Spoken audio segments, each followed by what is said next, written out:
Now, with me now is Ed Rollins, a Republican political consultant, and he is the former Reagan chief political advisor. He also founded and then left a DeSantis superPAC. Ed, great to have you at this particular moment. Thank you. You know, DeSantis has said the early ground game was an issue. He said he didn't do enough TV interviews. Back in July, I'll note that you called DeSantis, quote, a very flawed candidate. Is the problem, at the end of the day, was it the campaign or was it the candidate? It was both. At the end of the day, there was more than sufficient resources to run a major campaign. The amount of money he spent has never been spent in a campaign before. When I ran Reagan's campaign, which was 40 years ago, but I spent $40 million, which was publicly financed, to win 50 states, 49 states. In this particular case, they ran out of money. They laid staff off at critical times. They made changes. They didn't control their budget. You have to always know where your money is. You have to know what's coming in. You have to know where to spend it. And he himself just wasn't a charismatic candidate.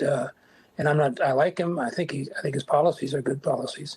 But at the end of the day, Trump is a bigger than life player, and he couldn't compete with that. What's also notable about DeSantis is that in the early months of this campaign, he was he had a different message. He wanted to be more anti-woke than Trump, and ultimately that failed. Was that message part of the miscalculation here? Absolutely. There's no question about it. Even the name of his PAC, Never Back Down.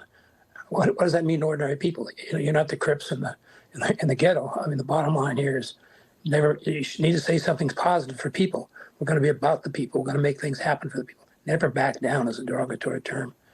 The other problem you had is you try to use the super PAC, which is there's a line drawn between the super PAC and the campaign. And they tried to make the super PAC that had all the money do a lot of the things they normally do in a campaign.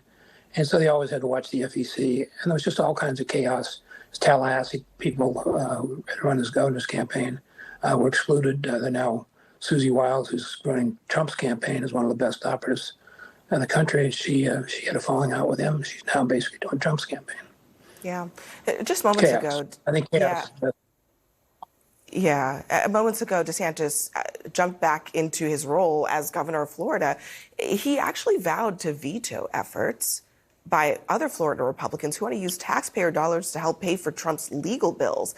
Does it surprise you that someone who literally just endorsed Trump would come out so strongly and publicly against this effort? Nothing that he does surprises me. As I said, there's not a big picture thinker there. And I think at the end of the day here, he's now in the camp, whether he wants to be or not. He endorsed Trump today or yesterday. And the reality is he's got to run with that team, or he's going to basically pay a heavy price. Ed Rollins, we appreciate you joining us tonight. Thank you. Thank you so much, Amy. My pleasure.